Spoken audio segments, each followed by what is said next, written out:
like there's this really nice white fairy sort of fairy lights and everything, and then there's this blue sort of Yeah, but that's the unseen. That's true. It's That's beautiful. True. The mysteries of things, yeah. So. It is the mysteries of things. Good. So welcome everybody to, for me, it's Hearts Connected Conversation with the lovely Nuin of Hear the Tree Fall. And because we're going to put this on both of our platforms, we are late night with Nuin and Kaz. Yeah. late night radio. We were having a joke about that earlier, weren't we? We have these conversations anyway, so it's just that now we're recording them because we realise that loads of people, you can pull something out of it that's for them. Yeah. And that's kind of how we came up with it, of let's do this. Yeah. And see what happens. So what's going on with you at the moment? Well, I'll share the little story that I was just telling you about. So you might notice that I've got a scratch across my neck. Yeah. You've been trying to do something. No. Well, earlier I was clearing some stuff around, and out of the shed I was getting some things. I've got a guest visiting next week, so really? I have. And I was getting some stuff out of the shed, and I felt a tickle on my neck, and it was a grasshopper. Wow. Okay, so I'm sharing this because of there's signs everywhere. There's always signs and synchronicities. We always look at the numbers, don't we, and all of that. We see and pay attention to the signs and stuff everywhere. So I went like that. Sorry, go on. We're kind of the ones who go, ooh, butterfly, right? Okay, that means and we start reeling it off, and then we get proved right every time. Not Peter Kay with the packet of quavers going across. No. You love quavers, sweetheart. You love quavers. So I felt something tickle my neck, and I went like this, but I had something else in my hand, but it was a grasshopper. So I was like, oh my God, but I didn't realize until afterwards that I'd hurt my neck. But so the grasshopper was just there, and I was like, wow, how bizarre. A grasshopper was in the stuff that I was getting out of the shed. Yeah. And so I thought, I'll look at that. I've just noticed the time is 22:22. Yeah. As I'm telling my story. So there was a couple of things that sort of came up for me as all of this was happening. For one, you can see I'm wearing my turquoise this evening, which is to do with throat chakra and speaking your truth. I've just organised a workshop for tomorrow. Yeah. That was about speaking your truth. And I thought, how funny that I've got a scratch across my neck. I didn't see that until later on. Yeah. That's throat chakra area that's drawing attention to here. So I was thinking, okay, what's that about? So I'm thinking, is it maybe perhaps a little bit of fear for myself, or just a little sign to pay attention, or to put my turquoise on, because I was still in my scruffs earlier. And then I thought, right, let's look up the meaning of grasshopper, which is really interesting. And this is where I need to put my glasses on for a minute. You're showing your age now, Caroline. I am. And this is what I found, and just thought it was a really nice thing to share, because just to show that there's signs in everything, but also personally for me, it's really, and for the conversation that we're having, and to do with the workshop that we were planning for tomorrow, it all ties in really nicely. So it's pay attention to signs. Okay, so grasshopper, in this case, grasshopper symbolism is asking you to take a leap of faith. Similar to the black horse, the grasshopper meaning insists that you must go ahead and do it. You do not have to know the outcome. Usually this is something that you have avoided doing and is part of a large-scale change in direction. The shift can be an adjustment in a relationship, advance in a career, or a transition within yourself. Grasshopper symbolism also means that you have the wisdom that you need. Right now, you can get past any obstacles in an efficient manner. With this spirit animal, for the most part, all possible outcomes will be positive. So how beautiful is that? It is. And the thing is, it's that thing of like, it's a bit like the Indiana Jones thing of like, there's a bridge there, but nobody can see it. And then he puts the sand over it, and then actually the bridge is there, and you just have to take that footstep onto it. Yeah. You know, Yeah. It's not actually faith, it's trust. Yeah. It's trusting yourself and trusting the universe and, yeah, you know, all that sort of thing. And when we don't trust, we're not trusting ourselves, in effect. Exactly. And noticing the signs too. Yeah. That, you know, excuse me, things are happening for a reason. They always do. Exactly. And so it just says about so if somebody might have the totem animal, you know, spirit animal, I don't, so there's certain animals that resonate for me at different times. It's always the butterflies, the robins, all of that sort of thing. I've got a personal connection, but I always pay attention to crows as well. But pay attention to what's, you know, the other things that I see as well. So somebody who may see a grasshopper, it just goes on to say, or have it as a totem. People with the grasshopper totem are innovative, forward thinkers that rarely miss an opportunity to move forward, just as you've just said. They are always successful in any venture that they undertake. Folks with this spirit animal also know how to use their instincts to capture the exact moment that will give them the most significant benefit. They are benevolent and enjoy giving to others. Furthermore, they rarely stay in one place very long. Like the osprey, they always seek out the best opportunities to move forward. So how beautiful is that with our conversations and moving forward with what we're doing? It's all very aligned for me. So I thought, well, if it's aligned for me, it's going to be aligned for someone else too. Yeah, I've got the owl, the hare, and the wolf. So I always spot them anywhere, you know. Not that we've got any wolves in Scotland, but you know. Do you want to elaborate what they mean for you, so that somebody who's watching might be really interested in that? Yeah, the hare is like, well, most people see it as being fertility and things like that, but for me the hare is, because hares will run in a straight line and then they'll look for a gate opening, and they normally won't go into like a hedgerow and go underneath that. They'll actually go for a gate opening. So they're looking for the biggest and widest opening that they can then go through, but they've got some power in their back legs, you know, and I mean, their eyes are based for them being prey. So, you know, they're on the sides, they can look backwards if you like. And they've got these huge big ears, you know, so they can hear really, really well. And then the whiskers twitch. So they pick up all these different senses. So, and I love seeing them when it's called boxing hares, you know, whenever they're about it. And you watch them sort of having a go at each other. They have that in the moonlight, don't they, a lot? Yeah, they do. It's fab watching them, you know. And in pagan culture, you know, it's actually the hares that have the eggs, because it's to do with fertility. Yeah. So that's how you got the Easter bunny. Yeah. You know, in a roundabout way, that's how that came about. So yeah, the hare for me is kind of like, it's knowing how to be with the seasons, you know. So it's the light and the dark year. So in the light part of the year, you go out and you do things. The dark part of the year, you kind of hunker down a little bit and go, well, you know, I need to go inside for a little bit and I need to look after myself. So hares are pretty good at looking after themselves, much more so than the rabbit, you know. So hares are pretty good at that. And I love the fact they've got these big long back legs, you know, that are really, really powerful when you see them running about. Yeah. But yeah, so the hair means quite a lot to me, and the fur is so soft, so incredibly soft. There's a wisdom with them as well, isn't there? There is, yeah. They've got, you know, they are really connected to earth. You know, the thing is, and I'm not a big earth person, because mine's water and ether, you know, or space, if you want to call it that. So that's my two. The one that I'm not overly keen on, but I can use, is fire. You know, when I see fire people, they're like here, there, and everywhere all the time. You know, it's like, oh, would you just stand still for a bit? You know, it's like, you know. But hares are a bit like that, because they'll dart and move, and you know, they'll turn on a sixpence, you know, going along. So that's the other thing, is hares don't think twice about going back over their own steps. Yeah. You know, so sometimes when we have to do a U-turn, we think, oh God, I've failed, you know, and I really shouldn't have failed.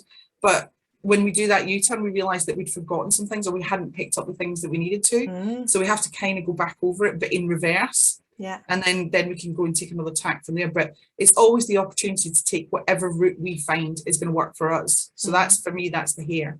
Yeah. The owl, well, and the cycles as well. The cycles of what you just said, and backtracking, maybe sometimes we repeat a cycle, don't we? Because we have to get the gem.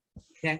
and it's because we haven't got there yet. There's a time for everything, you know, Yeah. and you'll get that feeling inside you when you go. It's, I mean, you and I have both spoken about this before, that, you know, we've tried different things. We know it's going to work, but we just couldn't get it to work, and it's because it wasn't the right time. So we were ahead of time, and then we couldn't get it to really sort of come in. And now everything's just going bang, bang, bang, bang, bang, you know, and it's all sort of like a domino effect, all going, okay, now it's the universe being your personal genie going, yes, now's the time. That's, you know, and then why it just you sort of needed goes, to rest a little while ago, because now I'm bloody knackered. I've all it's felt like, that, go, you know? go. And I've no doubt we're going to get days in the future where we're just like, no, do you know what? It's I can't be bothered day, you know. Self-care is very ultimate. much so, yeah. And it's like, if you need to take that nap, take that nap if you can. You know, I know a lot of people are in a position that they can't do that, but if you can, just do it. You know, be kind to yourself. Yeah. So yeah, the hair means a lot. The owl, lots of wisdom there. And we were doing one tonight in Faerie Somatics, and we had to do this twist, and then she got to stand up, and I found that I could twist kind of all the way around and keep going, you know, as I was doing it, and I'm going, I'm the owl, I can do that. I just wanted to go twit twoo as I was going round, you know. So, but I've had owls here for years, and one of them used to come and sit on my washing line, and used to just literally sit there and look at me, you know, and then it would spend some time, and then I would do the communication bit with it, and then it would go off, you know, and that was fine. But I love that they're twilight animals, you know, they really are twilight. That's when you really get to spot them. And silent as well, because if you muck about with an owl, or anybody who's got an owl, you won't hear them coming, because they'll hit you. They really will. Just out of the blue, they'll just hit you. But they're just gorgeous animals. And eyes and senses. Yeah, and you know, that's that connection, tiny, isn't it? cute beaks as well. I mean, there's nothing cute about me, but you know, an owl definitely is. There's a lovely, cute little beak, and then you get so many different types of owl as well. I got a friend who sent me owl feathers to make some to do with shamanic tools, and I absolutely love them, because I'd always used like a dagger for that, and for the purposes of. And it's quite a kind of, I've always felt it was like, it's necessary, but it was always quite a kind of aggressive thing to have. Yeah. And then getting the two feathers, and I put them together, and I bound them together, and I put crystals in with them as well. And using that instead, it literally, you've stood there with them. It makes you want to do this and put your arms out and start flying, you know, and I love that about them.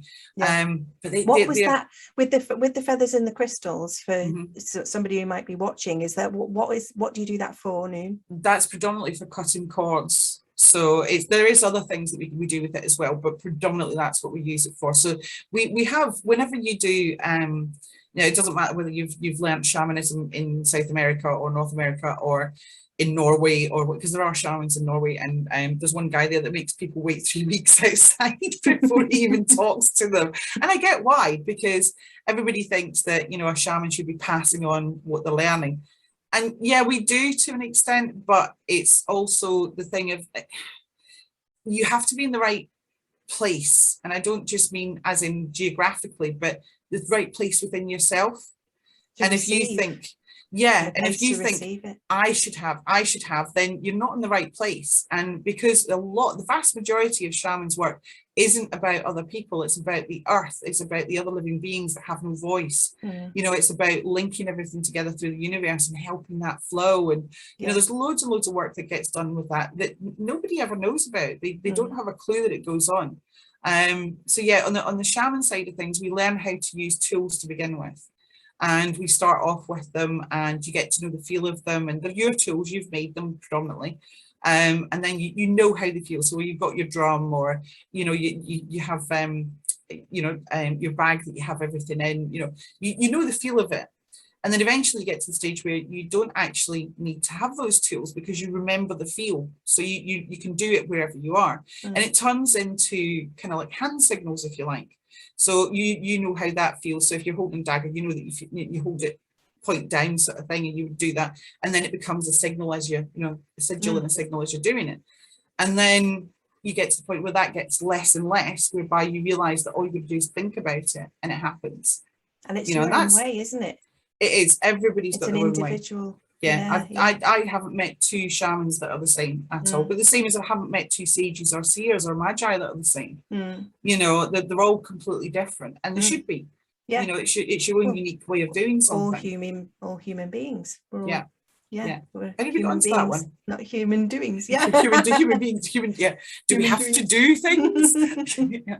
Keep sitting there going, I want to play smart. I don't work hard. Yeah. You know. Yeah. So We say that a lot at the moment, don't we? yeah, but And that what's also that? ties into the animal totems and stuff as well, and the synchronicities, because it's all the connections, isn't it? It's all of the you know, the individual way in which we move through the world. It's knowing that we are all connected, but Yeah. not in the way that some people put it of we're all connected, you know, how they sort of put it. And you know, you must do as everybody. That it doesn't work. You are a unique being, you're a unique life spark. And how you express yourself through your soul facets is up to you. Now, are you going to get everything right? No. You know, it's as simple as that. We are going to get things wrong, but it's not the case of getting it wrong. I mean, you hope that you don't cause any harm or cause any loss, and that you're truthful about it. But that's the other thing that's missing, or has been missing up until sort of recently. People haven't been truthful with themselves, you know, and never mind anybody else, you know, looking at themselves in the mirror, you know, where do I want to be? How do I want to be? And the most, what might seem most outrageous dream or idea of how they want to be is actually the right one, but they just haven't had the courage, or, you know, whatever. They also haven't asked in the opportunities to go and do that thing. But over, probably I'd say since about the 1960s, you're getting more and more people who are just going, do you know what, I'm just going to go do my thing. And they get looked at as though there's something wrong with them. You know, there's that huge judgment that comes on them. And I always used to think, they're fab, you know, they wear these zany clothes and they don't really care what anybody thinks about them. They're happy in themselves, and they play in puddles. You know, I always look at people who play in puddles. My mum's 71 and she still plays in puddles with her welly boots on. You know, what difference does it make what age you are? You know, you should still have that enjoyment, you know, that you get from every living thing that's around you. It's the childlike wonder, isn't it? We spoke about this yesterday as well with the girls of, you know, all of us, we know with the programming, the you know, the judgments that we place on ourselves. It's the hardest thing to look in the mirror and actually look and see, you know, your soul, who you are. Because, you know, we don't even give ourselves time to do that, do we? You know, now is and self-care and all of that is so important, but it's that, you know, connection to our inner child and that wonder of and the unseen and the unknown and oh my gosh, you know, we've lost all of that and been, again, like we spoke about this yesterday, is, you know, being put in boxes. And when's the last time somebody, you know, if somebody's listening to this or watching this, when's the last time you actually lay down in the grass and just watch the clouds go by? You know, when's the last time you made a daisy chain? You know, when's the last time you actually climbed a tree? You know, ask the tree first, obviously, but, you know, there's no reason why you can't climb a tree as long as you've asked it. You know, or just sat down in a forest and been part of that natural Wi-Fi rather than the Wi-Fi that's supposedly been given to us, you know. And it's the people have been kind of caught up in asking permission, you know, and whenever they get told, oh, you're too old to do something like that, who says? You know, and I used to have the answer to them of like, are we going off my physical body age? Are we going off my soul age? Are we going off my life sparks age? Which one would you like to take? Because one's thousands, one's millions, the other's built. It's up to you, you know, which way. And they sort of, oh, just act your age. Do we come with a manual that says? I imagine you get this expression a lot. I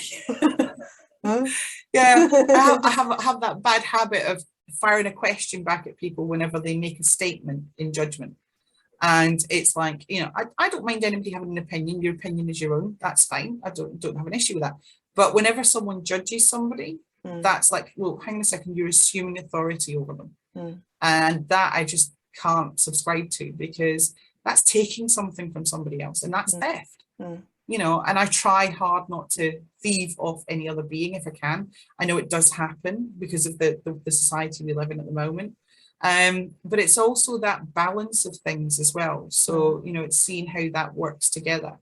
Some people don't believe in reincarnation or rebirth. So you have life, death, and rebirth. And it's funny how that's been turned around as well. They do the thing of it's birth, life, and death.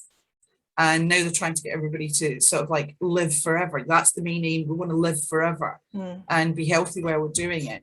So yeah, it's still very linear in that sense, though, isn't it?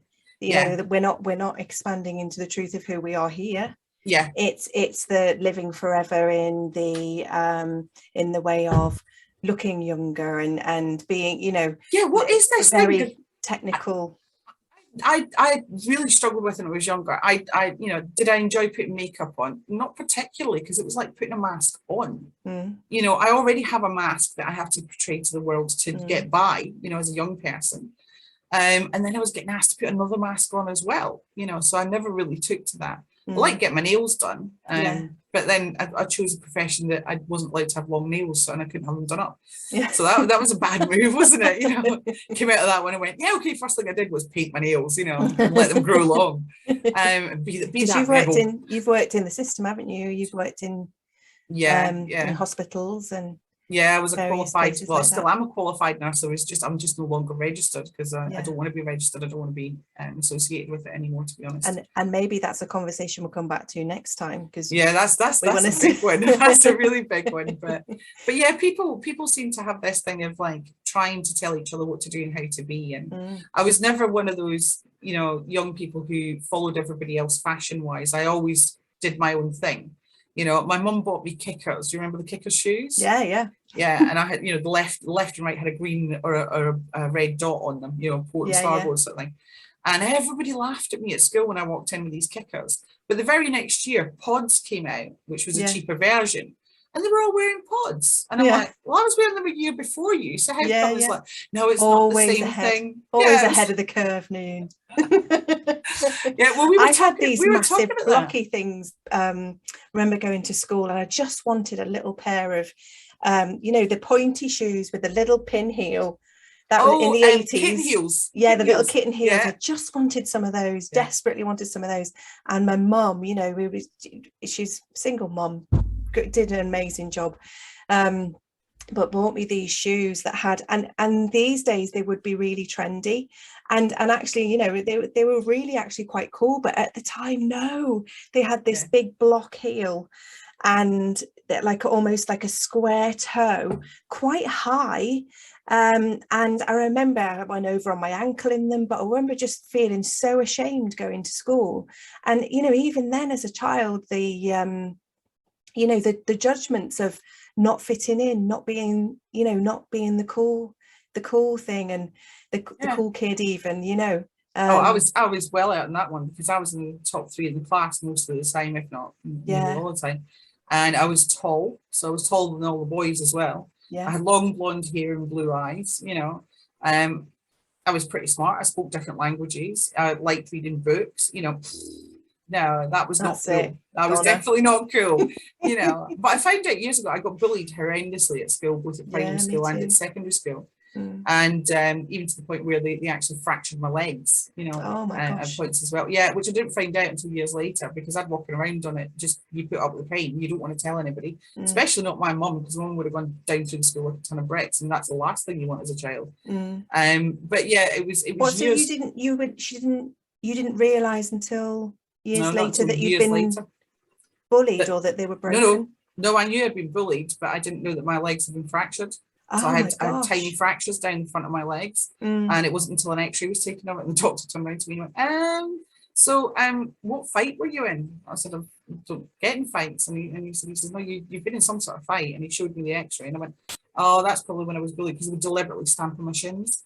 And I think it was to do with me being tall, you know, but I don't know. I don't know what goes through a bully's mind. But yeah, it wasn't until years after that, and probably going on about 18 years ago now. And one of those bullies, they happened to befriend me on Facebook, and I kind of did that, you know, kind of thing. I'm not too sure about that. And I happened to put a post up about bullying. And she came back to me and she says, I am so sorry that we bullied you. But she showed me through her eyes how she saw me. which was I had beautiful long blonde hair. This is how she saw me, not how I saw myself. But you had beautiful long blonde hair. You were so tall. You were incredibly intelligent. You had everything going for you, and you were just flawless. I never felt flawless at all. You know, all I could do all the time was go, oh, I've got a huge big leather bag from Greece and everybody's going to tease me for that. And you know, all these different bits that we think about. But it shows you how people see each other in different ways. Yeah. I mean, and that's like with the hoo-ha that you I referred to it as the hoo-ha now because of you. It's a better name for it. Yeah. It is. But with the perceptions of, you know, how we see ourselves, how we see, you know, it depends on our own individual journey. And our, you know, there's so many different factors to, you know, our chosen experience, what we're creating, the things, the external things as children, the programming. We don't, if I'd have been told whenever I was younger that I could manifest whatever I wanted to, you know, I would have, you know, I wouldn't have had a go at those people. I wouldn't have, you know, I don't want to wish anybody harm. Defend myself, yeah, absolutely, but I wouldn't have got to that stage because I was quite happy doing art, you know, and sculpting and things like that, you know. So leave me be doing that. And this is the thing about at the moment with choices, you know, it's you do you, I'll do me, you know, and as long as you're not harming me and causing me any loss or, you know, being truthful and I'm doing the same, what does it matter? You know, I might not agree with you, you know, and we've had things where we don't agree, you and I.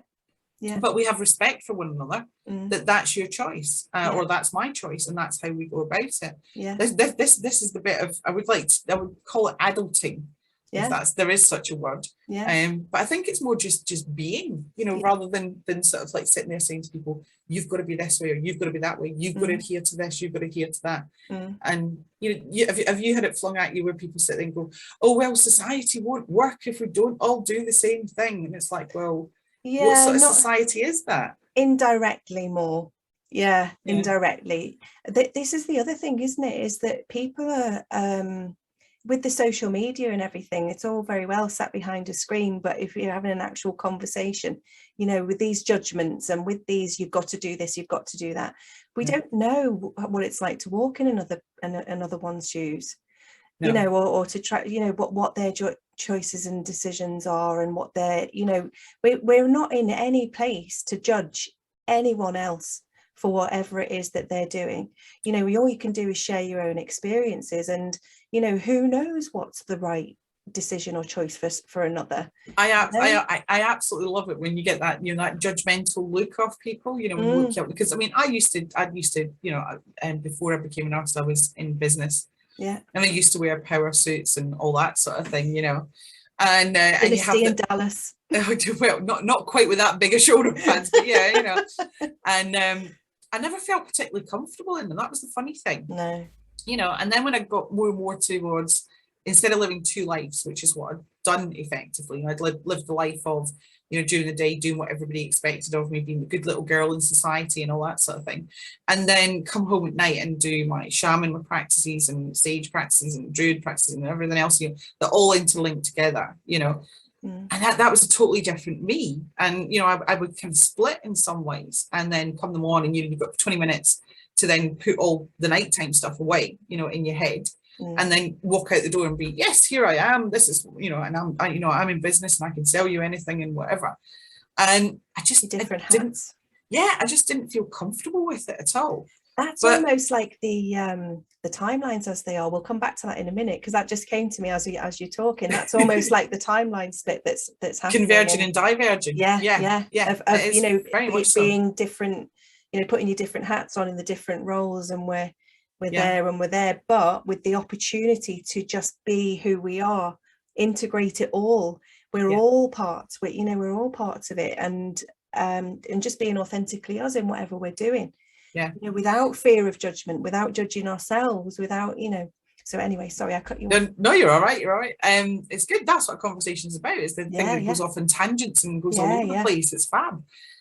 But yeah, whenever I sort of like, because I was ill, you know, I was ill for I've been ill since, sort of thing, because of the diagnosis, but I spent 2 years in bed not being able to move. So whenever I came back out of it, I just went, you know what, I'm just not adhering to all this bunkum.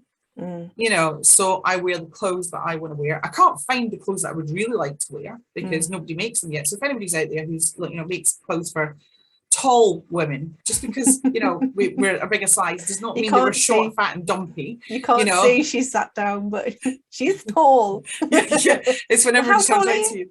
You're I'm 5 foot. I'm just over 5'10". Yeah, there you go. And most people do that thing of hi, you know, when they meet you. It's like, yeah, but it's like I shouldn't have to bow down all the time, you know, just because everybody's short, you know. But yeah, or scrunch when you wear a skirt. Oh, a long skirt so that it looks longer. And I used to wear beautiful, really sort of like, you know, clinging skirts with the little fishtails at the back and front sort of thing. And God knows how I managed to walk in them. I have no idea how I managed to walk in them. But apparently I looked good. But hey ho, you know, you don't see yourself when you're walking along the street, do you? No, you don't. And actually, going back to the pin heel shoes that I wanted, I actually got a pair and couldn't walk in them either. See, now I actually the big block heels were much better. Yeah, see, I absolutely loved my kitten heels. Yeah, they were cool. I can't walk in any of them anymore. I used to walk in 6-inch stilettos, you know, no problem. I used to run in them. Yeah, and now, you know, not a chance. That's some mean feet, that. Yeah, well, when hammer on the feet. I was going to say, when someone's chasing you, you tend to run quite quick, no matter what you've got on your feet, you know. But yeah, we used to do all sorts of things, and we think about the fashions and stuff like that. But then I got to this thing of like, I don't want to get dressed up for anybody, you know. If I am going to get dressed up, I have 3 people around me. And, you know, that's my husband and my mum and my dad. You know, we don't all live together. I mean, my husband and I do, but my parents live in their own house. Those 3, right, they can put on sackcloth and ashes and they look absolutely perfect going out the door. You know, I mean, not a thing out of place. They just put stuff on and it just fits them perfectly and they just look wow, right? Very smart and everything else. Me, put the nicest thing on me and it can cost a fortune and I still look like absolute bunkum. Yeah, but that's your perception of you. Oh, I just look at myself and I just go, no, and I don't feel comfortable in it. That's the thing.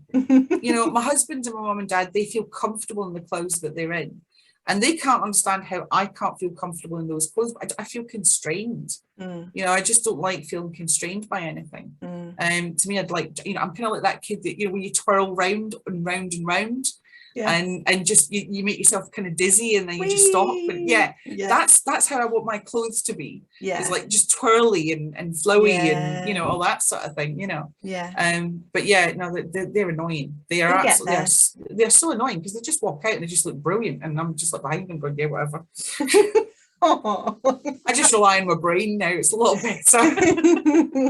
Your beautiful smile. Yeah. And the one where if somebody gives you some grief, you've got a quick comeback normally. Yeah. Which starts off with, it's funny because that quick comeback starts with a look, which is something that I learned from somebody being judgmental. Yeah. Which was, you know, when they look you up and down, they go like that and they go, yeah. You know, that sort of look. Yeah. And I took that look on and instead of being judgmental, I just used the look and that stops people dead. Yeah. You know, because they just sort of like, oh, I'm being judged. Oh, I have to, you know, and they start straightening themselves up and, oh, right. And what are you looking at me like that? You know, and it's like, what would make you think that I was? But, you know, you're given that look, which obviously is conveying something. Doesn't that just show you as well, though, that you don't need to speak to communicate? No. Oh, God, no. Because that with my kids, you know, the death stare. You know, they'd be like, oh, mum means business. Or you know, you can change the tone of your voice, of course, and all of that. But, you know, just a look can do it. Caroline, my mum is 71. She still does it to me, right? You would think she would give it. I mean, now she kind of gets off me. I look back at her and I go, really? And she goes, well, and, you know, and then she throws it like one of those stroppy fits and it's like, I'll give up. But yeah, I'm going to be doing conversations with my mum as well because she's incredibly learned about stuff. I love that. Yeah, you know, so, and it's, I don't look at my mum as, you know, that's sort of like, some people have got their mum as their best friend, some people have got their mum as like, you know, on a pedestal or anything. My mum is not like that with me because we're really lucky because we were born from a family where it's called to be born with your cap on. And that's that you have skills or abilities, that you're born with natural talents and abilities that are in the unseen world, you know, and you know about the unseen world. But what you're saying about communication, 98% of our communication isn't verbal. No. You know, it's body language, it's what we pick up in each other's toroidal fields, it's, you know, the miasms that we are, and the whole load of other stuff that goes on as well. And we can track stuff back to people's past as well. That's why, you know, we talk about words and how important they are, you know, because we haven't been taught words properly. You know, we don't have a language to describe spirit really in its fullest. But one of the things that really annoys me, there's not many things that annoy me, because normally I just go, yeah, whatever, and I go my own way. But this one really did. About 15 to 20 years ago, all of a sudden the word empathic got changed to empathetic. And I just went, what? Excuse me? Yeah. You know, it's not empathetic. And it's a deliberate thing that's been put into the language. And especially for those who are empaths. And I got really wild about it. And there's a few other people that I know, and we all feel the same about it, because when we broke the word down, we then saw what had been done to us, you know, and then everybody's using it. All of a sudden, everybody uses it as, oh, you're empathetic. No, I'm not. I'm empathic, you know, and you have to really track it back. But if anybody's watching, go check out what the difference is between empathetic and empathic. You There's know, a lot of etymology. Difference. I've learned a lot over the past 18 months, 2 years even, of the way that the language has been twisted and used, and more all the time. I remember you saying the one day about we were having a conversation, I think, and you said, oh, what was it? I say lots of information. Things. Yeah, it's just information. In formation. Yeah. So it's like just that little twist of that, and that's what has been done, isn't it? Things have been used and twisted, contorted. You explain it a different way to me. It's spell casting. So yeah, they've deliberately done it from schools, from the indoctrination at schools, you know, and still. Yeah, and no disrespect to teachers, because teachers have been taught to think this way. You know, it's the same from, you know, in the all of the systems that have, you know, that have been controlled, haven't they? The way that's the one I found out the other day. Is system means sewer. Oh, does it? Yeah, it means sewer. Wow. And I'm starting to go, well, that explains a lot. Yeah, you know? It does. So, it does. It was Gary of the House Fraun that had said it. And I just went, oh, that one I've really got to dig into. I haven't dug into it yet, but his information is absolutely gold. You know, it's really good. But yeah, this he works with numbers as well, doesn't he? He works out the coding with numbers and gematria. Yeah. So it's really clever. Look him at what's it's Gary Vaughan, isn't it? Gary of the House Fraun. It's VRAUGH. Is it EN or N? I'm not sure. EN, I think. We can always put a link to him in the video. Because he's doing really some great work, isn't he, at the moment? Yeah, he's got a book that putting the stopper in the bottle of death, I think it is. Yeah, and it's, you know, I'm ordering yours and mine. So now you know what you're getting as a present. Okay. Oh, but yeah, I wasn't going to carry it all the way down with me, so I'm going to order it so that he sends it straight to you. So you know. Oh. But yeah, the friend that I'm coming down to, you know, she's already bought it, so it was like one of them. Really? Oh. So because I think they're cracking books to give, because it can help. I mean, somebody might have it as a coffee book coffee table book and never pick it up. That's their choice, but at least the opportunity's there. Yeah, but that's the thing with all books, though, that they all should be coffee table books, really, because that's the way we're supposed to read, isn't it? Like we were saying about the grasshopper and the synchronicities and signs. You can pick a book up and go just scroll to a page. That's what you're meant to see. Yeah. That's what you're meant to read. It's not always a cover to cover. Obviously, if you're reading a story, you know, whatever, you know, or biography, whatever. But you know, if to pick, it's either for like a directory of, you know, that you need to look something up for the information, or you just get, you know, you pick it up. Okay, what do I need to know? Yeah, you know, or you'll see something or whatever. You know, I've got the magical bookcase here, you know, so it's got loads of magical books in it, and very, very rarely have I read those books from cover to cover. because I don't need to, because I know what's in the book whenever I bought it.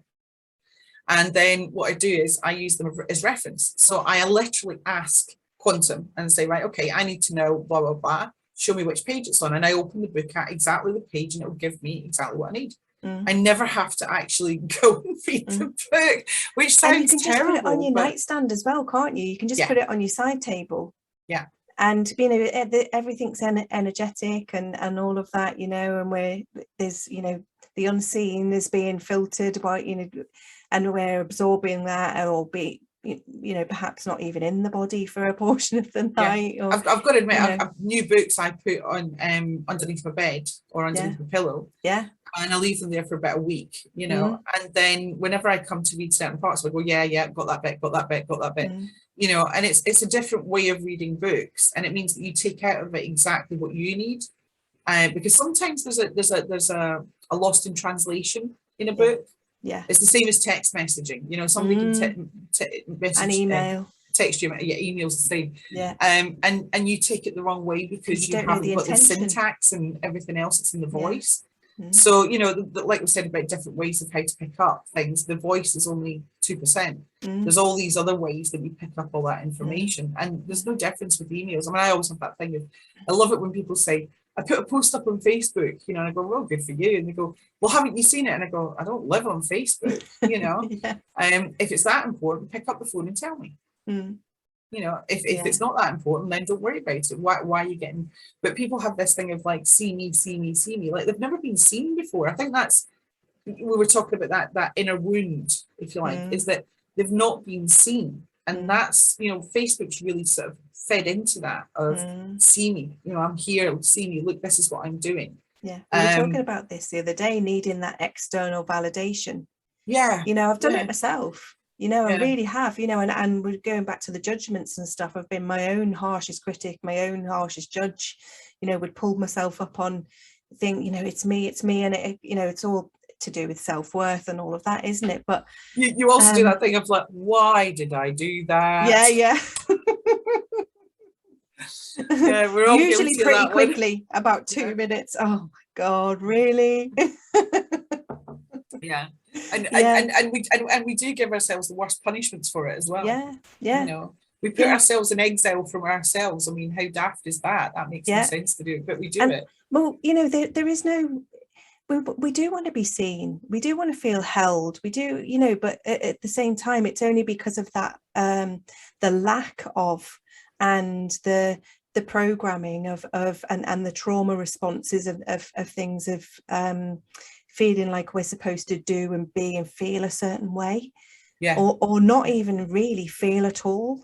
It's just get on, keep going, you know, bury it, put it away, you know. That's, I mean, the sort of extreme of that one is really sort of in mental health and psychiatry, you know, of not feeling at all, you know, that there's lots of drugs that are there to, I very loosely say this, help people. You know, there are, don't get me wrong, there are some people who do need help, you know, and it can be very good for them, but a lot of the time it's to put them on a baseline where they don't feel very much at all, you know, if anything. I've taken antidepressants. And it didn't, they did help for a while, but I ended up just coming off them cold turkey, which I wouldn't recommend anybody does if you're on antidepressants. Not good. Because you know, when I look back at photographs of myself and all of that, it just doesn't look like me. And I remember I didn't feel like me, and it was, you know, I had complicated grief after the death of my mom, and because I didn't feel like I was allowed to grieve, and again, it was just pick up and get on. Nobody gave me the tools or the coping mechanisms to say, you know, this is a massive thing. You need to allow yourself to grieve, like you said earlier, permission. You know, I didn't give myself permission. No, and the other thing is that the whole society is geared up against that. You know, you try and get a day off to go to somebody's funeral. I mean, I know some people pull the leg about that one, and you know, oh well, they attended 17 funerals in a month. You know, was it all their uncle that died? But when you do have a death, and especially if it's a sudden death, you know, people shy away from that word. And it's the one guarantee that you have when you come into being here is that your physical body will pass. Now, whether you believe that everything just stops dead then, or whether you believe that you carry on in some form or you're reincarnated in some form, that's entirely up to you. That's between you and whoever is beyond you. But at the same time, death has been sanitized away from us. You know, it's the funeral director comes and it used to be that we washed the body down, we shrouded the body. Well, you know, a coffee table's a coffin table. That's right. Yeah. They used to have it in the middle of the room. Yeah, and you used to have 2 coins for their eyes as well. You know, and everybody would come in to pay your respects. You know, so they would come in and say hello, and because it's actually it's a transformative time. I read a beautiful, it is. Yeah. It is a transition, and you know, the death, and it's like you said earlier, the death and the endings. What comes after that? A new beginning. You know, and I know definitely that, you know, that's what sort of happened for me is, you know, at that the passing of my mum, it completely changed me, changed my world. Everything that I felt about myself, it made me realize where I was. Well, it wasn't until a little bit later, because of I went into overdrive and didn't allow myself to grieve. I've just looked at the clock, it's 11:11 now. And but you know, because it's pick up and get on. But it was a transition. I read a beautiful post that Ute, her name is, on Facebook, and she was talking about, she works with the animals that are passing, but it was this beautiful poem about the transition, and not fearing it and honoring it, and being in the presence of death, if you like, and the transition of that, moving through it and allowing it, and being allowing yourself to feel whatever it is, being present with it. And you know, it's really actually quite beautiful, like, you know, and it is feared. It is feared, you know, that it's the end, and it goes back to what you said earlier, is because you know, we've been taught that this is it. And I mean, you look back at the ancient ancestors, you know, going way, way, way, way back, who have still got oral traditions, and death is not to be feared. How you die, that's a different story. But death itself is not to be feared. Yes, it's a step into the unknown, but you're doing that, or you should be doing that every day in your own life anyway, in many different ways. You know, when you step into that unknown, it's a mystery. You don't know what's going to happen. You've got no guarantee. You know, and that's where the fear comes from. Very much, but we've now been trained to fear everything. You know, it's like wrap us all up in bubble wrap, and maybe we won't get, you know, a hot poker going through the middle of it, you know, because that's what somebody's going to do to prove that even that's not safe. And even that transition of the pain, or what you would, if you took all the labels off the words, and felt it as energy in your body, that, you know, the crying is release, feeling that, and it's love. It's love with nowhere to go is another thing that I've read and heard. Different cultures have got different ways of doing it. I mean, my biological dad, whenever he passed away, he was married to a woman from Thailand, and I got the nurses came on the phone and said, could we ask you a question? I said, yeah, of course you can. Said, well, why did your stepmom get on top of your dad's body and batter him? And I said, oh, that's because that's what they do in Thailand to get their grief out. You know, and that's how one of their coping mechanisms for it. And they went, well, we're really sorry, but we can't actually show your dad because he's covered in bruises. But they don't show a body, you know, so they don't have the same sort of thing as we do, you know, if you want to view the body sort of thing. And I said, don't worry about it, it's fine, you know, if that's the way that helps her get that out. It's expression, you know, isn't it? That's it. It's expression, and because there's some of the what are they called, the indigenous tribes and stuff like that they will do like dancing ceremonies, won't they, and hold like vigils and stomp on the ground, and you know, and offer them back, and do it's a little bit like in Avatar.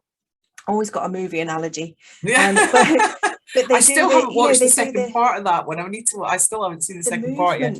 They do, you know, that as someone's going through that transition process, they sing and they sway and they move as one.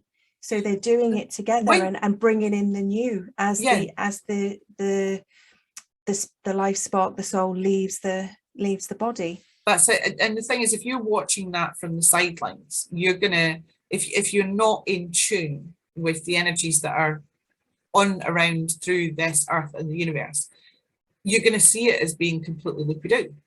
You know, and oh well, that's just something that tribal people do. But there is a reason why they do things, you know, and in some respects they're far, no matter what technologies we have, they are far further ahead than us, you know, and we need to stop being superior about stuff just because they're tuned into the land, they're using the energy, they're moving with the energy and flow, aren't they? And I haven't found, with most Indigenous peoples, what I've found is that they are lovely, absolutely lovely people. Sometimes a little bit angry, and I get that anger, you know, for what has been done to them over years. The land, and and not just the land, the children as well, you know, a whole load of stuff like that. But I think they've been incredibly brave to hold their own, hold the position. And that's what they've done. You know, it might have been shrunk down a bit, but they definitely have done it in one way or another. We might not agree with how they've done it, but, you know, how would you do it? You know, you think about a conqueror coming in. We've got no idea. I mean, perhaps maybe in another life, another timeline somewhere, have had that experience in this life. We've really got no idea. I've got a strange feeling in it, and I could never ever shake this from when I learnt about Romans. And it was one of those of the vast majority of people who will become aware have been at some point at the subjugation of the Roman Empire, you know, and that's been a past life in some form for them. And I see this cropping up time and time again, where there is a line that they just won't let people cross. You know, it's like, if you want to do this, that's fine. If you want to do that, but that bit's too far. No, that's when I push back. You know, and you look at the peoples that the Roman Empire really did subjugate, you know. Most people don't know that Romania was actually called Dacia. You know, Dacia was incredibly wealthy, had loads of gold. What did the Romans do? Oh, we'll go and take that one and we'll rename it and we'll be really original about it and call it Romania. That took them a long time to come up with, didn't it? You know. So, you know, well, again, it's the language and things that have been hidden and all of that. Let's just bring that back into present time then, with holding position. So how can we maybe talk about that so that that maybe might be supportive for people? How do you hold position right now? It depends on which way you want to do it. There are many routes to everything, you know, and no one route is wrong. You will always learn something by it. It's a personal journey again, isn't it? It is, yeah. And I mean, if you go via, say, natural law, common law, you know, that sort of way, commerce law, because we're finding out through that everything is really coming under commerce law, and it's how to hold your position in that. It's like, a lot of people don't know that the symbolism is really, really important. So if a judge is in court, and I love this one, even the wording with it, and I came across it a few months ago, and it was Robert from ODIC, you know, Observation Deck.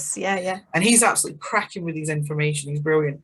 And the way he puts things, I love his voice. He's got a great voice. He's got one of those really sort of like husky voices, hasn't he? You have this image of how he looks, and then when you see him, you go, okay. I haven't seen him. I haven't seen him yet. No. Keep that image in your mind. He's a lovely guy. He's lovely. He's really nice. But another one who's doing some really great work for supporting and helping people with, you know, been doing it undercover or, you know, in the background for years and years, and now it's immeasurable, isn't it? Really, it's just really, really helpful. It is. But he said the one about being in court, and when you're asked to swear, you know, some on the Bible or make an affirmation, and I promise to tell the truth, the whole truth, and nothing but the truth. There's a hand gesture that comes to mind there. So don't even. I swear, and it's so help me God, you know, if it's on the Bible, and I think it's so I affirm, you know, if it's an affirmation.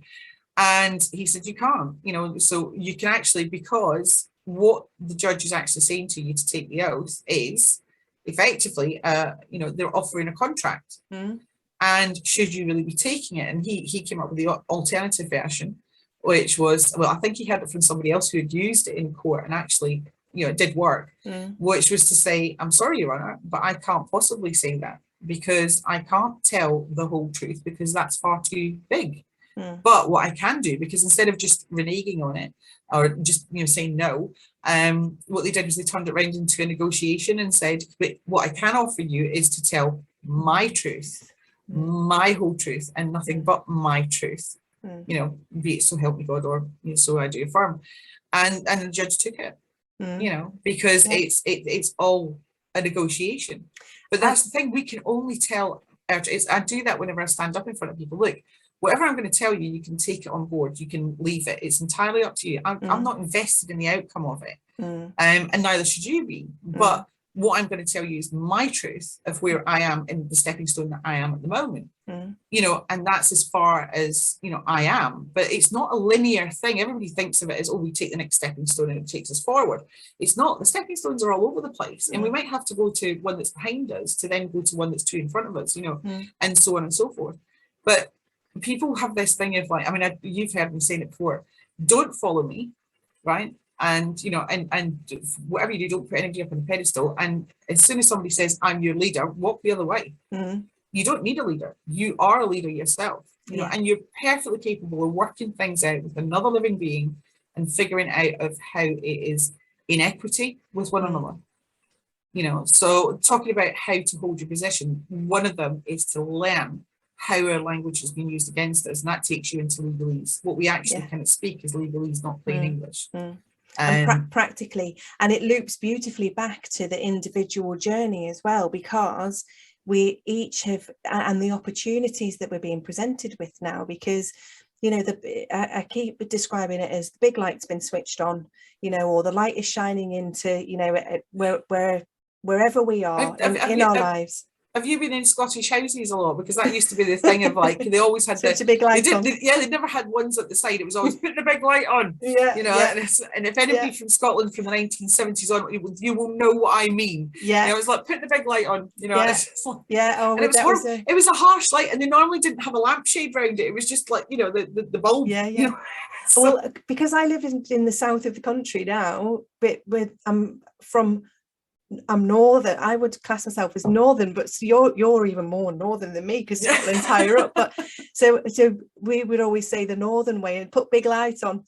Say that in the Yorkshire accent, and which I don't know why, because I think that's possibly another one of our comedians, you know, Peter Kay or someone like that, would be put big light on, because that's what we did. We all did that. And so that, I mean, it's a great, I think a lot of people have done that, but it is a great analogy of, you know, the light has gone on and things are being shown, and it's also, you know, it's personally within us. We've got things coming up for us that are being purged and released. We've got the opportunity to release and let go of things that no longer serve us, and then we've got the opportunity to stand in our power and to speak our truth and to just be who we are. In, you know, nobody else knows, you know, how I felt at the age of 5, or what I went through, you know, or you know, what experiences I had. Only I know that. Only I know of, or, you know, maybe have unlockings of past lives, or, you know, dreams or whatever. Nobody else has got. It's all so individual, isn't it? You are a story in your own right. Rights being RIGHT, WRIT, and RIT. You know, how many different rights can you get? Exactly. But you have chapters that you don't know you're writing at the time when you're in the middle of them, and it's only when you look back. But this is why it's not just his story, it's her story as well. Because we all have that story. And it's never going to be the same. Even if it's exactly, you know, the peas in a pod, you've grown up exactly the same, it's never going to be the same, because how you interpret the world is down to you. You know, and that's the unique being you are. We do a lot of musical theatre. We're a very musical theatre family, our family, and just love it. And recently my daughter, my youngest daughter, took me as a surprise to go and see Six, the musical, and it's a modern musical, but it's based on the Henry VIII's wives. And with you just saying about there's actually a song, and it's called they sing it, it's called Six.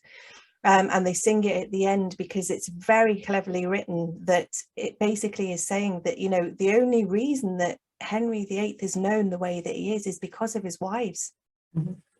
Because we know him, that he had 6 wives.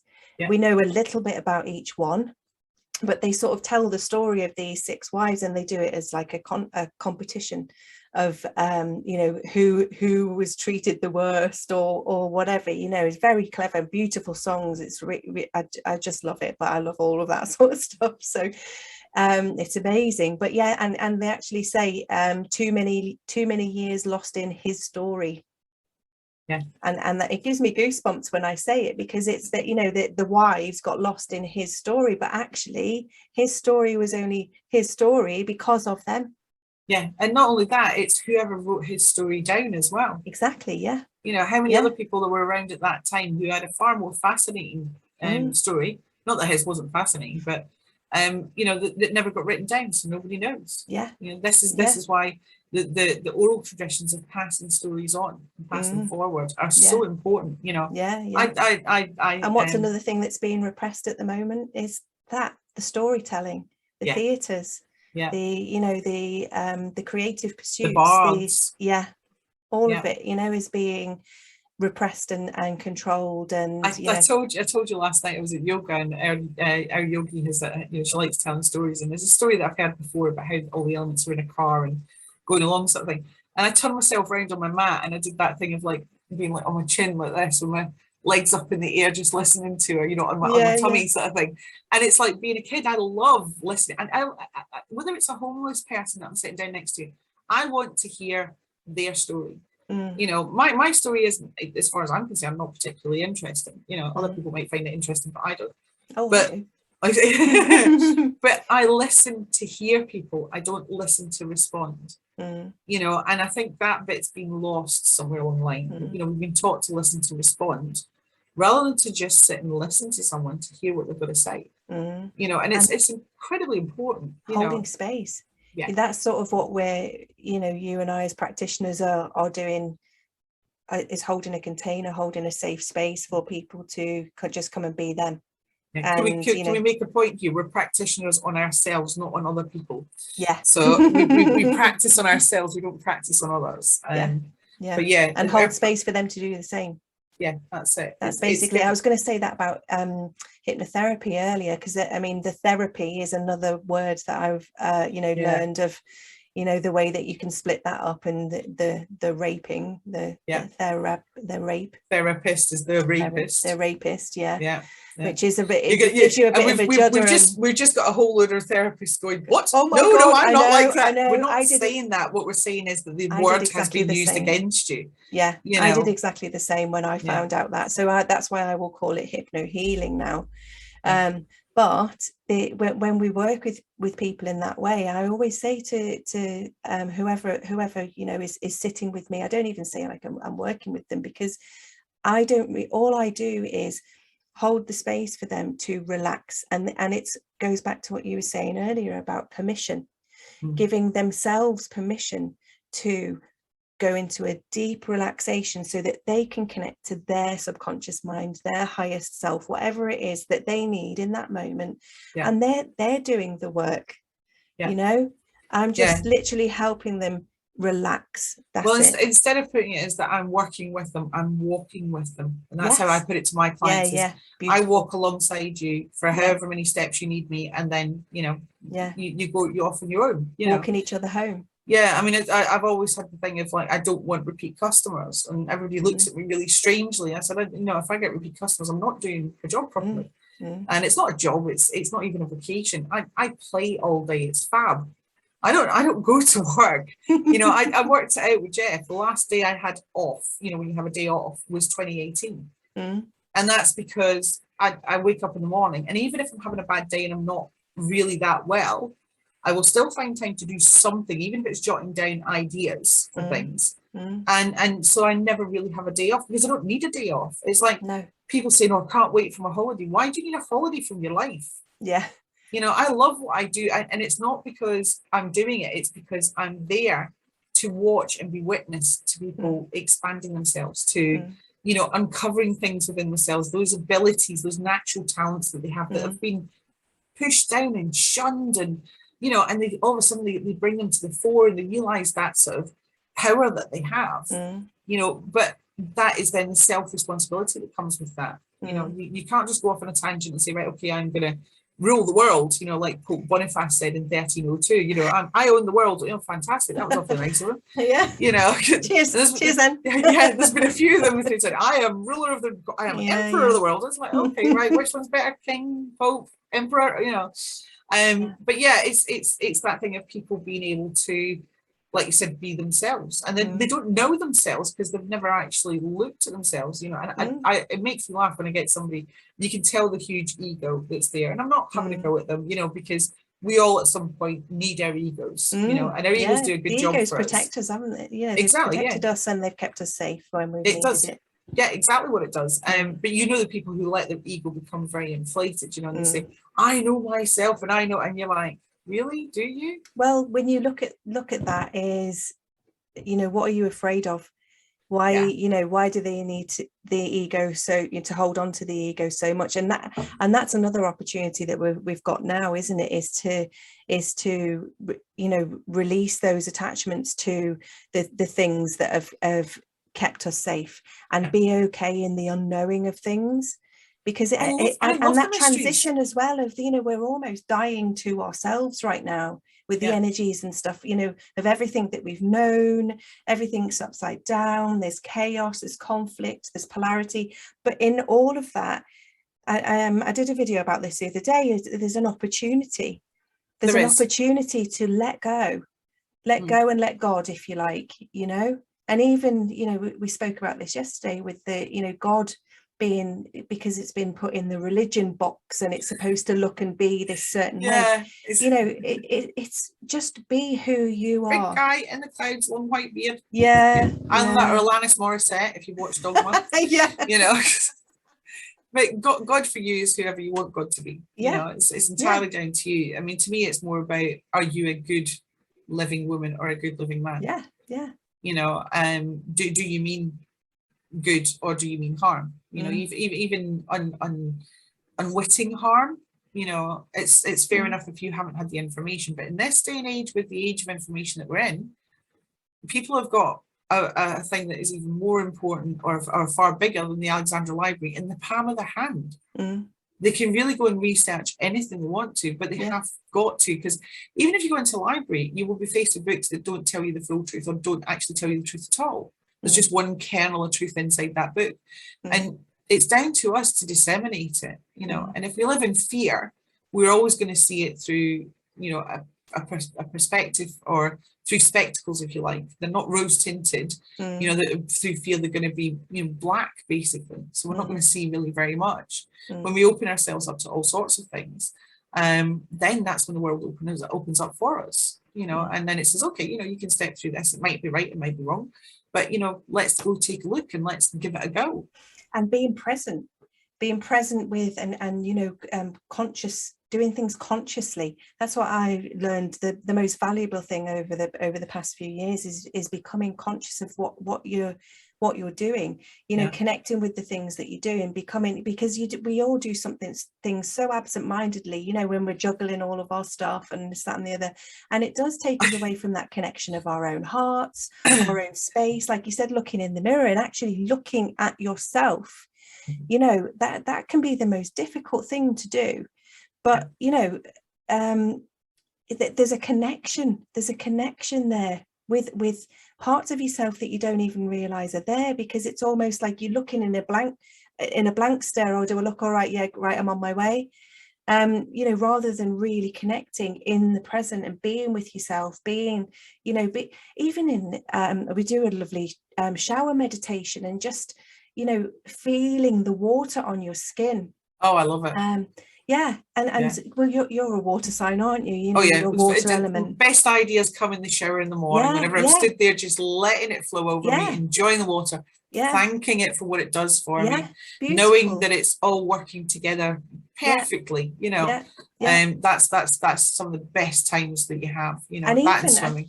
I said to Sarah, actually, when we were, and I've said it to lots of people before, because I've had an accident myself, so but to appreciate your body, you know, because I've got scars on this arm now, and it was only sort of as it was healing and you know, doing like rubbing and all of that, and then it's like, actually, you know, no, you need, your body's your vessel, you know, and it's your temple, some would say. And it doesn't mean that you need to go on a big fitness binge and this, that and the other, but just have appreciation and gratitude for yourself and you know. you know my idea about going on fitness binges. It's like, I'll see you later. I'll be sat here with a cup of tea waiting for you, because I'll be exercising the muscle that is my brain, But again, whatever's right for you, some people love running, some people love yoga, some people would prefer to lie on the mat and listen to a nice story. I actually fell asleep at yoga as well. That did me well. But what you said about being in that present moment, it's at the same time it's being on that adventure. So although you're in that moment, you're still on an adventure. And I had it ages ago where we kind of play games whenever we're doing things in Druidry. And one was that we do like a quick fire question, and it's in the middle of something else that we're doing, so you don't get a chance to think about it. It's just your automatic reaction sort of thing. And the question came to me of, what age will you live to? And I went 347, and I have no idea where that came from. And somebody asked me about it afterwards and said, well, what are you going to do for like 300 odd years that you've still got to go, And I said, well, the last 150 of them I want to saunter the earth. And they went, oh, so you're going to go walking? I said, no, I don't want to walk. I don't want to hike. I don't want to, go from point A to point B. I literally just want to take one step at a time and soak up everything that's there, And if I want to sit down at the side of a road or in a field or whatever, under a tree, and have a little bit of cheese and, a little bit of bread, or, hopefully a cup of tea if I can get a hold of one, then that's what I do. If there are berries... If there are berries on the bushes, then I eat them as I go past, but I don't take a lot. I just take as many as I can hold in my hand to feed me, and just really just enjoy it. Just saunter the earth and meet different people, try different food, see how how they feel to me. I can go off different cultures, and I've been to different cultures around the world, but and I've also met people from different cultures, in other countries, from different places, and everybody feels different, and I don't think we take the time with one another to feel. I know that sounds terrible, doesn't it? But to feel one another energetically. Come here and I'll just feel you for a minute. Stand in my toroidal field so I can feel you. Hold your position. Hold your position while I feel you. That's one for a t-shirt, isn't it? Stand in my toroidal field and hold your position while I feel you. That's somebody's going to come out with that. Somebody is seriously going to come out with that. We've got a whole franchise going on. Oh yeah. But it is that thing of literally feeling someone. And how they are, the good and the bad that is in them, but everybody, we do have that naturally. It's just that, again, we've not paid attention to it, because if you're in a room and somebody walks in and they've got something about them, you don't know what it is, and like, you might not. Either that you need to stay away, or if they come into your toroidal field, and I'll get my I'll get little women. I get my visual aids out at another time. But this is a really good conversation. You come and feel me, and your visual aids, your little toys. This isn't bad for a first conversation. It's not. We're doing good, Nuin. We're doing good. We got a whole merchandise sorted out and everything. Got a franchise, new businesses. We're stepping forward with the Grasshopper. It's all good. Grasshopper. Just the thing is, you've got to have a laugh about these things, because people get too serious about stuff. Whether it be religion, faith, even new age communities, Love and Light Brigade, all that sort of thing. They get way too serious, and it's like one of those of like, laugh at yourself. You will always find something to laugh about when you laugh at yourself. And when you can laugh at yourself, then you can allow others to laugh at you too. And as long as it's not done maliciously. I'm quite glad about that, because everyone's laughing around me all the time. So you start getting paranoid about things. They got no choice. They got no choice, because I'm just a little bit bonkers. It's something that's really come up in the past couple of days with all these transitions that are going, planetary transitions and things. And yesterday and today, my mum has done nothing but laugh. And she's been taking the mick out of my dad, and my dad's been doing the same with her, and doing that stuff, like really simple things, nothing major, just really simple things. And then we've both had it today, so there must be, there's another sort of like kick in the tail sort of thing, we've both had arguments with our other halves, you know, my mum and my dad, and me with my respective other half. And it's one of those of like, you know, you're just not getting this, you know. And it was from the female side to the male side. You know, we were getting annoyed by them. And had they not treated us properly, well, actually, they hadn't done anything different to how they would normally do things. But it was how they normally do things was the crux of the matter, where it wasn't going quite right. And that, you know, that's what kind of got brought to the fore. But the funny thing was, an opportunity. Well, when Mum and I were relaying it to one another, you know, because we walk the dogs at night, as you know, and we were relaying the stories to one another as we're going along, and she's laughing about it, about how she reacted to my dad, and I was laughing about how I reacted, you know, to my husband, and she said, "This is ridiculous," you know. They don't actually mean any harm, although they can do harm with it, which you know, my husband did, but and it was more the disappointment that I felt. You know, that was the bit was, and then I had to take a step back and go, right, okay, are you disappointed in him, or are you disappointed in yourself for expecting something from him that he doesn't feel that he can do, you know? And yeah, and it's not letting him off the hook, definitely not. I mean, you've met Jeff, so you know he doesn't get off the hook that easily. Yeah, but it's also it's we're learning new ways to communicate, aren't we? Because we have all been in that reactive mode, in the trauma response, in the reaction, and you know, we're all unlearning and relearning. How do we communicate? How do we express ourselves? How do we, you know, how do we do all of that? You know, I've definitely, with everything that's happened over the past few years, the past 3 years in particular, I've been through a lot in my life. You know, I've moved through a lot of transitions and releasing and letting go and traumas, and oh my god. But it's been that thing of learning, of learning how to respond rather than react. And you know, and when you are in that, because everybody's got some sort of wounding, or we go into the, you know, the victim, you know, feeling like the victim of what they've done to us, or whatever. We get really comfortable in that position as well. Yes, it's like Rita Hayworth, oh my god, you know, sort of thing. And playing the victim is a really good one. It's the same as playing the sick role. We get into that very quickly, you know. But quite often it's because we've got used to that being the way that we get attention, the way that we get the response that we want, even if you were, you know, it's not, you know, it's actually causing more harm than good. At least it's something. I went wrong somewhere then, because I just never got that. You know, I've never really played the victim as such, you know, and I've never done the woe is me bit. I have to myself. You know, I have done that thing of looking in the mirror and going, right, how have you ended up in this situation? I think there's a difference in playing the victim, and being a victim.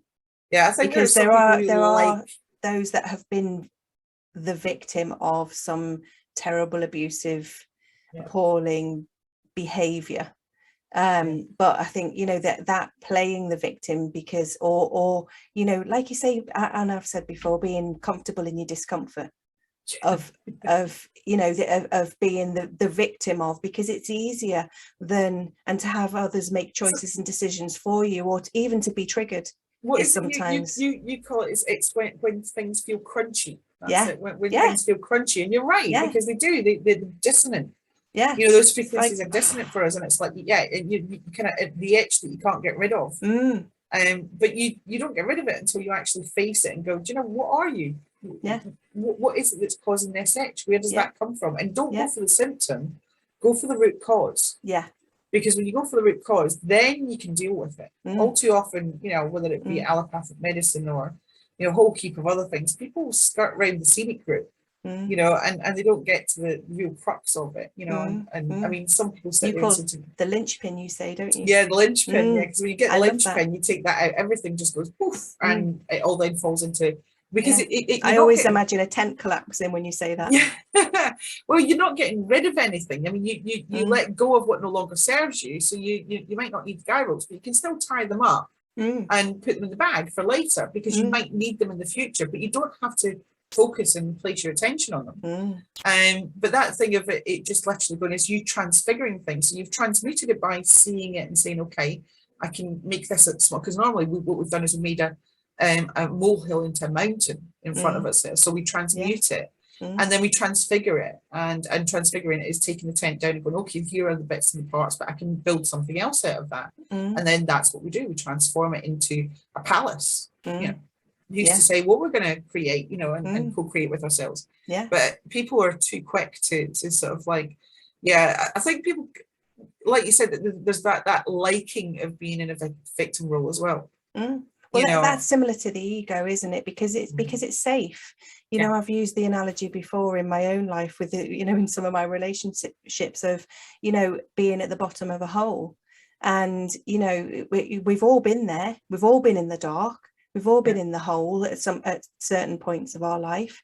But, you know, or a beautiful friend of mine also describes it as as being in the basement. And there are stairs to the basement, and there's a door at the top of the stairs. But it's while you're in the basement and the light's off and you can't see, you know, it's and you know, like she would describe it as, you know, we found the stairs and we're halfway up, but there's somebody else who's actually on the other side of the door. And they're already, you know, and they've been holding it open for ages, going, we're here, you know, and that's a good analogy again of the path that we're all on. We're all going the same way. It's just that some can't see it yet. Yeah, but some we also can't do see that. The stairs. Blind, you know, this sort of hear no evil, see no evil, speak no evil sort of thing. You know, we do that as well, where we deliberately shut ourselves off from things. And sometimes that's because we've, you know, like, you know, sometimes there's a gender bias associated to it. It'll be a good little boy or be a good little girl. And we don't want to disappoint anybody, you know. But at the end of the day, it's actually, you know, when you live in your own truth, it's very difficult to disappoint people. You know, and and whether it's a true disappointment or not. You know, and I love the fact that it's got meant at the end of it, because that's, you know, Latin mens meaning mind. So, you know, it's your own mind that's doing that. You know, so whenever I'm disappointed in Jeff, you know, I'm going to sit there and go, well, it's my own mind that's actually has the disappoint part. And it's actually, you know, it's you that's feeling that crunchiness in your body. He hasn't done anything to deliberately do something to you. Yeah, no, but it was actually that thing whenever it happened, I just sat there and I went, what, really? Did I marry you? You know, so it's like, you know, you question everything all the way back. You know, it's like, how did we get together again? You know, what was it about you? Oh God! You know, we go through everything. You know, back through again. But it's but, you know it's going to be all right. Going away, having a breathe, having a chat about it, laughing about it, like we said, and being able to come back. You know, you've released whatever that was, you've recognized what it is within you, and then, you know, this is just a little bit of coaching guidance, because, you know, we all go through the same thing, don't we? You know, with any relationship, it might be your husband or wife, or, you know, it might be a work colleague, it might be your children or whatever. You know, we have those crunchy moments, we have those things where you're like, what the F, you know, really? and you know, and but we, again, you know, when we realize and recognize, okay, well, you know, I love this person. I love you. And I want a relationship with you. I want to be in a relationship with you. So I'm going to recognize what this is for me, what this is doing for me. And then, you know, even if you just need to go away, have a breather, come back and then find that new way to recommunicate with each other. But we found that way of being. It wasn't as if somebody sat there and told us, like, oh, try this. You know, we've done it by trial and error. And I think a lot of people do find it by trial and error. You know, it's because it's that kind of, it's that adventure that we go on, you know, and we meet many different people. I mean, I've been married before. It didn't work out particularly well. Nothing against him, you know, but it just didn't work out well. And it wasn't right, in effect. You know, it didn't have that sort of, it did have a resonance to begin with, but what basis that was on is questionable, shall we say. But yeah, then you go through these different relationships, short and long-term ones. And as you put it so politely, the slut phase that you go through, you know,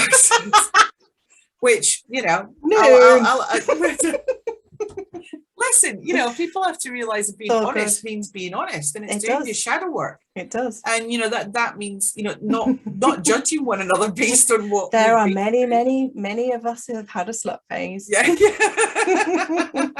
And many men who have done it as well. You know? That's what I mean, many of us. Oh yeah. It doesn't really matter what, you know, whatever you choose. It's all good. It's all adventure and play. It's getting to that sort of, and it's not even an self-discovery. Because I don't know, you know, whether Jeff and I are going to continue to be together, or whether that's going to be for the rest of his life or the rest of my life or whatever. You know, the whole point is that you're on that journey, you're on that adventure, you know, and it has its ups and downs, and and sometimes the downs are really, really down, and sometimes they're you know, the highs are really, really high. But at the end of the day, it's how we do that adventure that is incredibly important.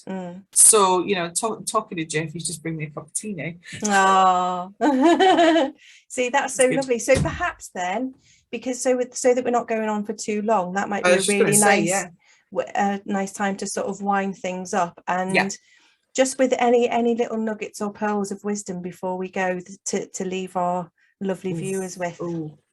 At the moment, we've covered quite a lot, mine. Yeah, we have, but it's what's the date today? The 6th of October, 2021.